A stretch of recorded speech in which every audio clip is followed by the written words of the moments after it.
The officer's smug grin widened as he cornered her against the car. He thought she was just another helpless girl. He had no idea the phone call she was about to make would end his entire career. The conditioned air of the Rivian R1S was a cool, silent bubble against the oppressive heat shimmering off the asphalt of Sunset Canyon Road.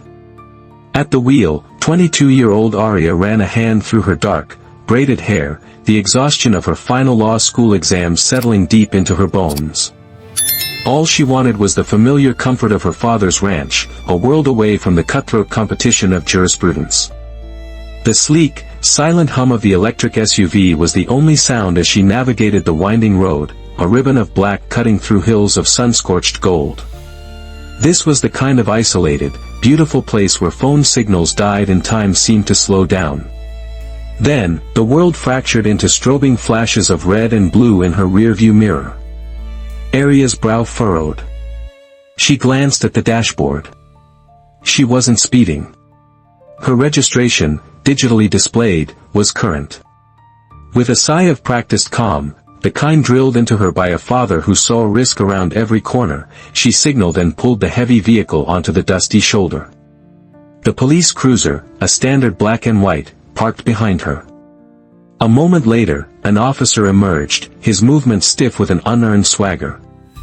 He was tall, with a gym-built physique poured into his uniform. Mirrored aviator sunglasses hid his eyes, but they couldn't hide the condescending tilt of his jaw. This was Officer Deckard, and he walked like he owned the road. Aria powered down the window, a wave of dry heat washing over her. "Is there a problem, officer?" He didn't answer immediately, his gaze sweeping over the expensive-looking EV before landing on her. He leaned against the window frame, his presence instantly invasive.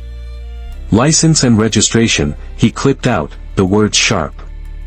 "Of course," Aria said, her movements deliberate as she reached for her wallet and tapped the console to bring up the vehicle's digital registration. "May I ask why I was pulled over?"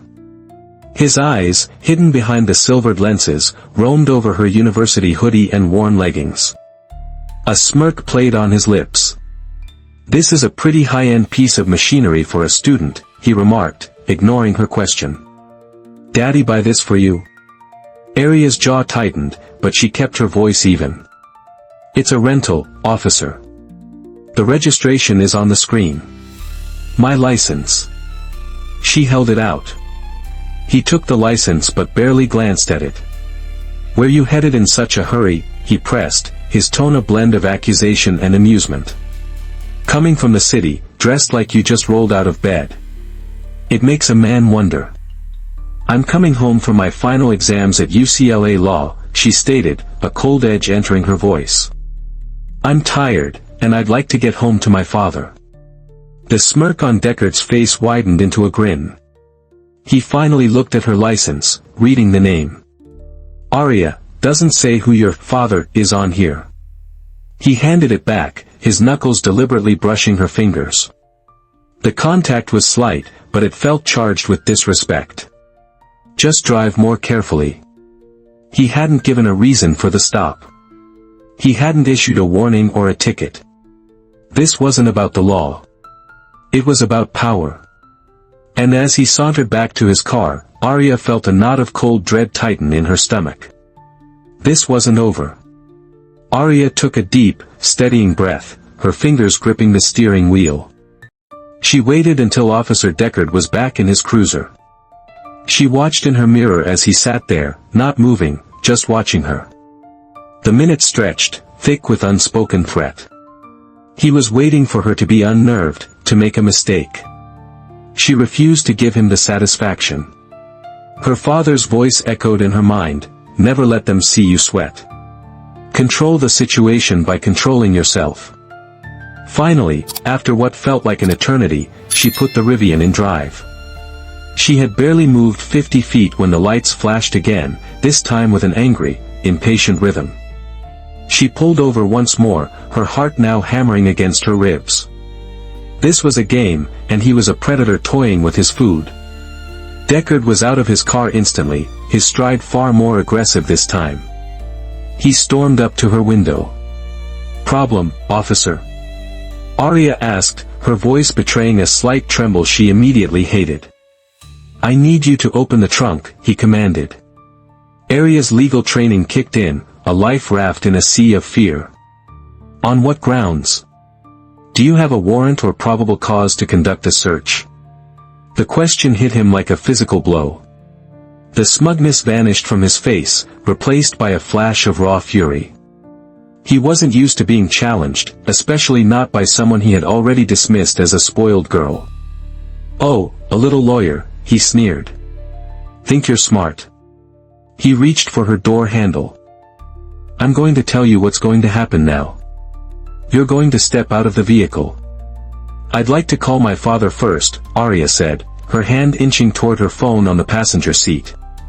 "No," he snarled, yanking the door open with a loud crack. "No calls. No lawyers. Just you and me out here." Before she could react, he leaned in, his face inches from hers. The stale scent of coffee and cheap creamer filled the car. "I gave you an order.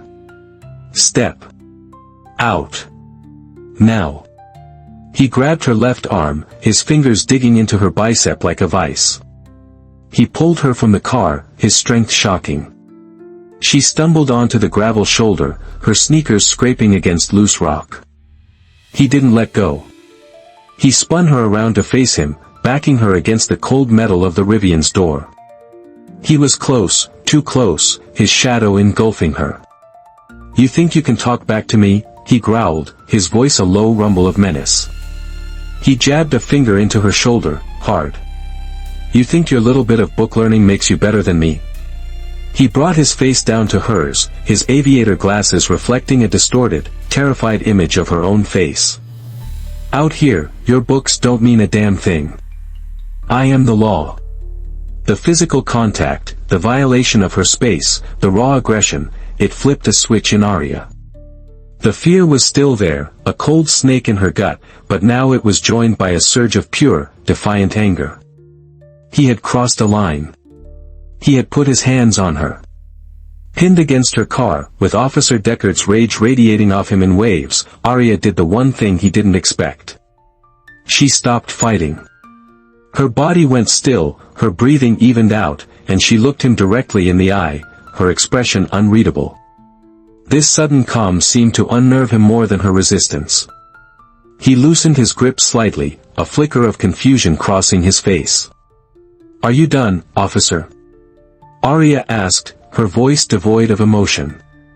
"I'm done when I say I'm done," he shot back, though his bluster had lost some of its edge. "Good," she said. "Then I'm making my phone call now." She didn't wait for permission. She reached back into the open car, grabbed her phone, and took 3 deliberate steps away, creating a small pocket of space. Deckard watched her, momentarily stunned into inaction by her audacity. He scoffed, a smug look returning to his face as he folded his arms, ready to enjoy the show. "Yeah, go on," he mocked, his voice carrying easily in the canyon's silence. "Call your daddy. What's he gonna do, send his high-powered lawyer? I'd love to have a chat with him." Arya turned her back to him and pressed a single button on her screen. The call connected almost instantly. "Dad," she said, her voice a stark contrast to the scene, steady, calm, and clear. "I'm on Sunset Canyon, about a mile past the 3rd turnout. I'm okay." She paused, listening. "Yeah. But you need to come now." Deckard let out a theatrical, barking laugh. "You hear that? You need to come now," he mimicked in a high-pitched, childish voice. "What's he going to do, Superman? Fly here?" Arya ended the call and slipped the phone into her pocket. She turned to face Deckard, her expression chillingly serene. The fear was gone, replaced by an unnerving certainty. "He's already on his way," she said. The words hung in the air. For a moment, there was only the buzz of insects and the distant cry of a hawk. Then, a new sound began to filter into the canyon.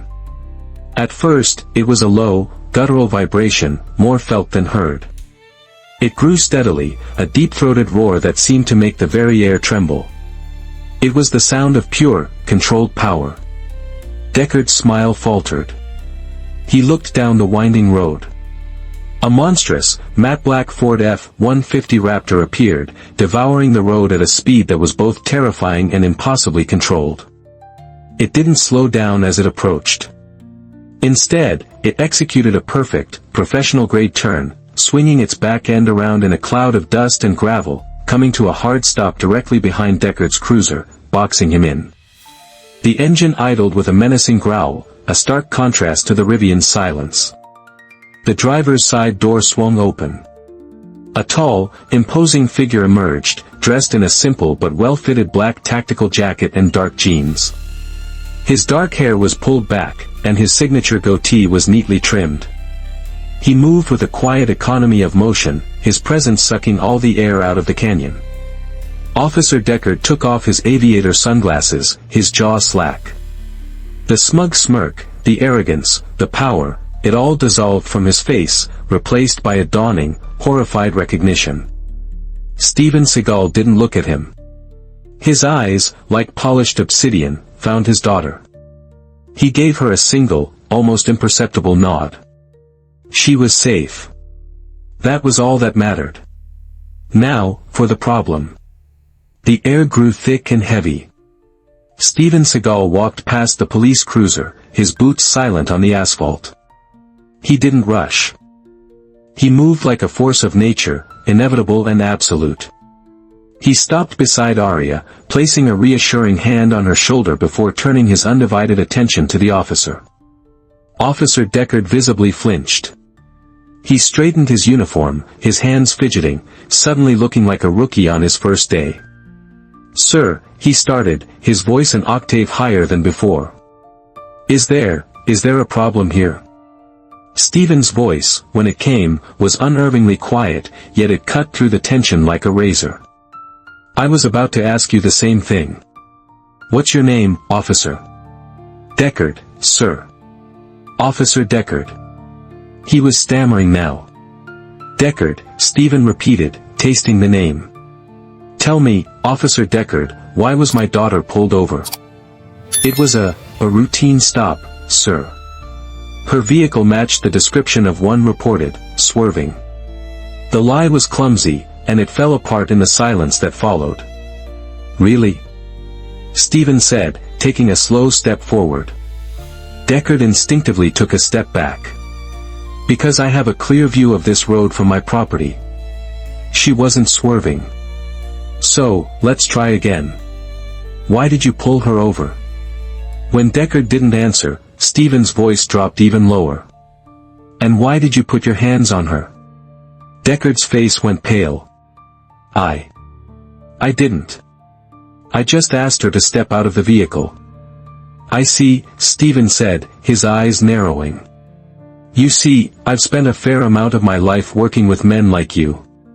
In fact, I've written tactical de-escalation protocols used by 3 federal agencies.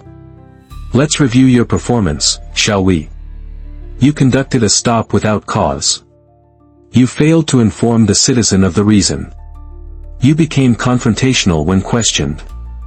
And then you used physical force without provocation. Did I miss anything?" Each point landed like a hammer blow. Deckard's professional world was being systematically dismantled by an expert. He fumbled for the one defense he thought he had. "Look, I didn't know she was your daughter." The moment the words left his mouth, he knew it was a mistake. Steven Seagal's expression turned to ice. "So, respect is a privilege reserved only for the daughters of men you fear?" The question was devastating. It hung in the air, indicting not just Deckard, but the entire mindset that allowed him to operate as he did. Deckard opened his mouth, but no sound came out. He was checkmated. Steven pointed a thumb back at his Raptor. "My truck has forward and rear-facing dashcams. High definition. They record audio, too. It's a habit I picked up. Every word you said, every action you took, it's all on a hard drive." Deckard's eyes darted toward the black truck as if he could see the unblinking lens that had just recorded the end of his career. His face crumpled, the last of his authority evaporating under the harsh canyon sun.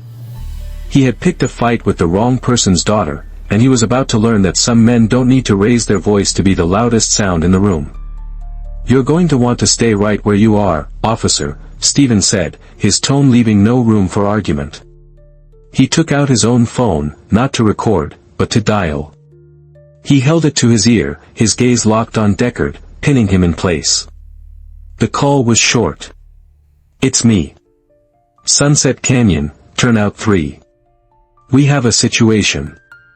Send a professional standards unit. Now." Deckard's face twisted in disbelief. "You can't do that. You can't just call. Who are you calling?" "I'm calling the people you answer to," Steven replied, his voice flat. "The ones who are supposed to make sure men like you don't abuse the badge you wear." A tense silence descended again, broken only by the idling engine of the Raptor. In the distance, a cyclist who had stopped to watch the confrontation was now filming with his phone. The story was already escaping the confines of the canyon. Less than 10 minutes later, a black, unmarked Chevrolet Tahoe sped up the road and pulled in behind Seagal's truck. Two men in charcoal gray suits stepped out. They were trim, athletic, and their faces were devoid of expression. They moved with the crisp efficiency of men who were very good at very unpleasant jobs. They weren't patrol cops, they were the system's antibodies. One of the men, the leader, approached Steven with a nod of deference. "Sir. We're here." "Good," Steven said. "Officer Deckard here conducted an illegal stop and assaulted my daughter." The suited man didn't even look at Deckard yet. He was looking at a secure tablet his partner was holding. "We have a positive facial recognition ID, sir. Officer Michael Deckard. We've also pulled his file. This makes the third unofficial harassment complaint against him this year. The other two were buried by his watch commander. This one won't be." Now the man turned his cold, professional gaze on Deckard, whose face had gone ashen. "Officer Deckard, you are hereby suspended from duty, pending an internal investigation. Surrender your badge and your service weapon. Now." "You're kidding me," Deckard whispered, his voice cracking. "This is insane. All this for a traffic stop." Steven stepped forward, his shadow falling over the disgraced officer. "No," he said, his voice a low growl. "This is for thinking you could get away with it. This is for believing your uniform gave you the right to intimidate a young woman because you were bored or on a power trip. This is for putting your hands on my daughter." With trembling fingers, Deckard unclipped his badge from his shirt. He then unholstered his firearm, his movements clumsy and defeated. He handed them over to the suited man, who took them without a word. Arya watched it all, standing by the door of the Rivian. A profound sense of relief washed over her, so potent it almost made her knees buckle. Her father hadn't thrown a single punch. He hadn't needed to. He was the punch. He was the consequence. As the two internal affairs officers escorted a stunned and broken Deckard to their vehicle, Steven walked back to Arya. He gently cupped her face in his hands, his expression softening as he looked at her. "Are you okay, sweetheart?" She leaned into his touch, the solid reality of his presence chasing away the last of her fear. She nodded, a single tear finally tracing a path through the dust on her cheek. "I am now."